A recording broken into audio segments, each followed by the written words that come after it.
What's up guys, Noah from Stage 3 Motorsports here, and today I'm going to be showing you how to install the Hellwig rear sway bar on your 19 to 20 Ford Ranger.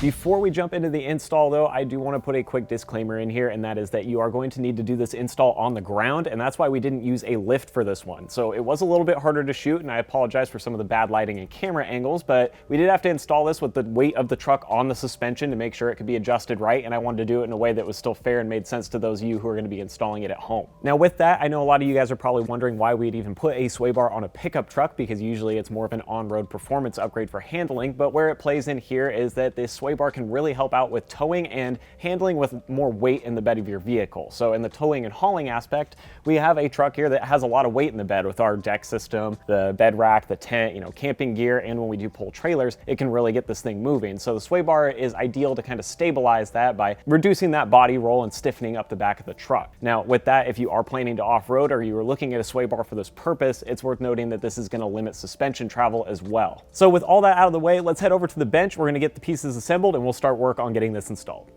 Before we go under the truck, the first thing you want to do is grab these brackets that are going to mount to your shock mounts on the vehicle. And these are not going to have studs installed, but we're going to need to add the studs first. So you can see I put one in here and it's flush on the back to where it's not going to affect the way this mounts to that actual bracket on the vehicle.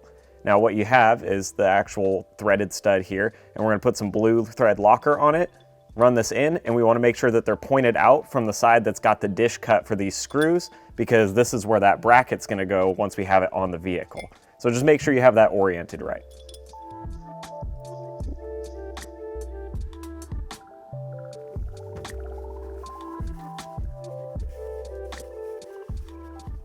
As you can see, this one I got flush on the back as well because we don't want this to push the bracket out. So with those installed, then we can go to the truck and we'll screw this into place. So we'll take this bar with the threaded holes in it, and that's what's going to allow us to thread into the shock mount. If you come in at an angle around the body of the shock, kind of push this up in here. There we go. So we'll get that sitting down flat. It'll move a little bit, but it's actually not too hard to get the screws through. So the next thing is we need to bring our bracket up that we put the studs into. And we're going to grab one of these flathead screws and just start to get this threaded in by hand. Once you're happy with how these are threading in and you know they're in there smooth and they're not going to cross thread, grab your Allen key and tighten it down the rest of the way.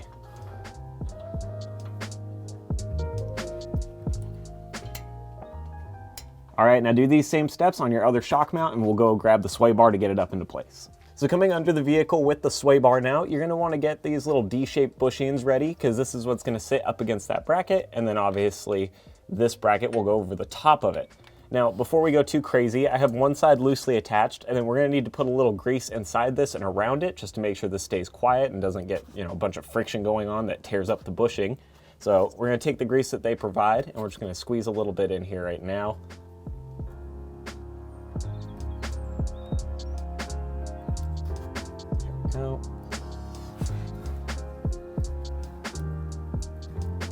Wiggle that around, get it on the bar. Then I'm going to put some on the outside of it here too.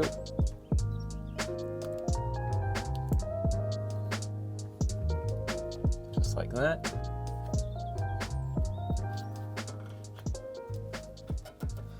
There we go. Now as you're doing this, it does help. I have the other side loosely attached so there was some play, that way I could get this up evenly. And then once you've got it in place, you do want to make sure that the grease is going to be where the bar is centered, so that way you didn't just grease up a section that isn't actually touching the bushing. Then from there, we've got a washer that's going to go over this stud, and a nut as well that we're going to use a 14mm socket on. So we'll start threading it by hand first, once again, just to make sure it doesn't cross thread.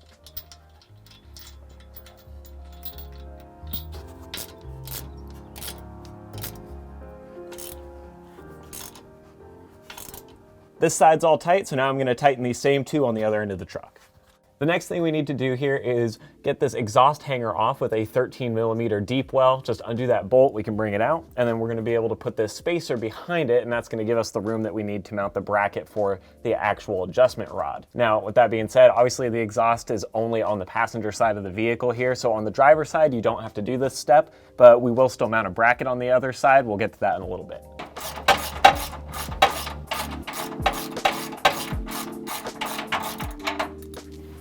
with our spacer bracket, you are going to thread this short stud into it with some blue thread locker. Now this isn't going to go into the actual threaded part of the frame. This is actually just to position it.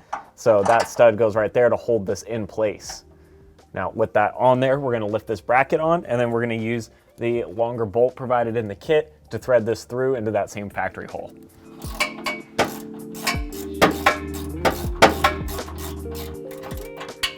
So over here on the passenger side of the vehicle, you can see that I have this top bracket installed, and that's what's going to give us room to mount the end link to connect to the bar itself. Now with this, you're basically going to have a flat bar that works as sort of a U-bolt with these lag bolts that come through it, some washers on the top, and then obviously washers on the bottom to mount that. So on this end, it's not hard. Like I said, there's no exhaust, so you just have to get it over the top and use an 11/16 socket to tighten everything. It helps if you have an impact. Now on our side, we're going to do the same thing, but we're going to try and position it to where we can get it as straight up and down over the top of the bar as possible.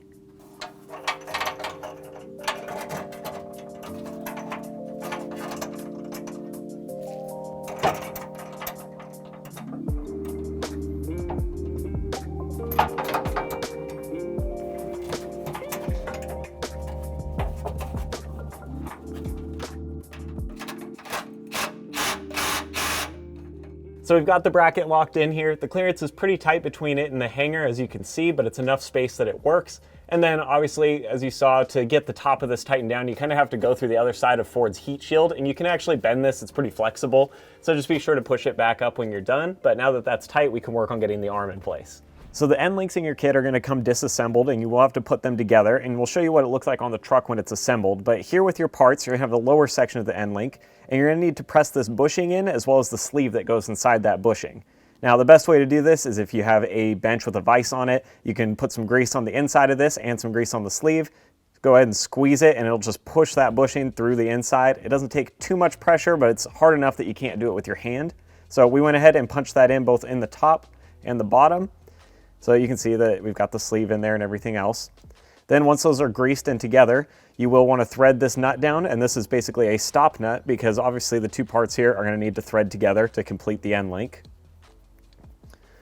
So if you thread that on, then what that gives you is some height adjustability. And when we get this on the vehicle, we can adjust it further and figure out where it needs to be because we want that bar to sit level, and this is going to connect to the bar at the bottom. But as we adjust that in, it's going to come up more and more, and that's going to bring that bar upward as we need it. Then with that, obviously you'll have hardware that's going to go with the end link as well. This is going to slot through into the brackets that we mounted to the frame, into that lower shock mount. You're only going to use washers on one of them. So we're going to get under the truck, we'll get this thing in there, get it level, and we can tighten it back together. All right, so we're going to take this thicker section and put this up in the top bracket, and you should be able to just kind of slide it into place.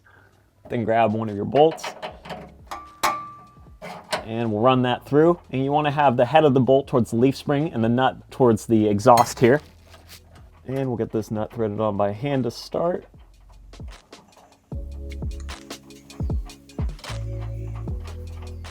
From there, you can position the lower end of the end link and make sure that it's kind of lining up with this bar parallel to the road. And then once you have it set where you need, this is a 19mm nut to adjust to get it basically locked in so this can't wiggle loose or change adjustments. I'm going to bring ours down just a few threads here. There we go. That way it's going to hit that center hole just right. We'll turn the stop nut.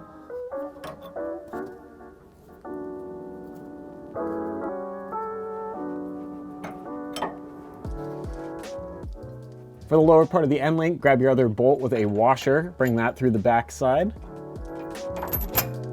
Just like so. And once again, you want the head of the bolt towards the outside of the truck and the nut towards the inside, but we're gonna add another washer on the end and then get the nut threaded on by hand here. Then on these, you can use an 11/16. I like to use a deep well for the actual nut. And then a lot of times I'll use an impact with a 5/8, or you could use another wrench or something along that size to hit the head of it, and we'll tighten both of these up.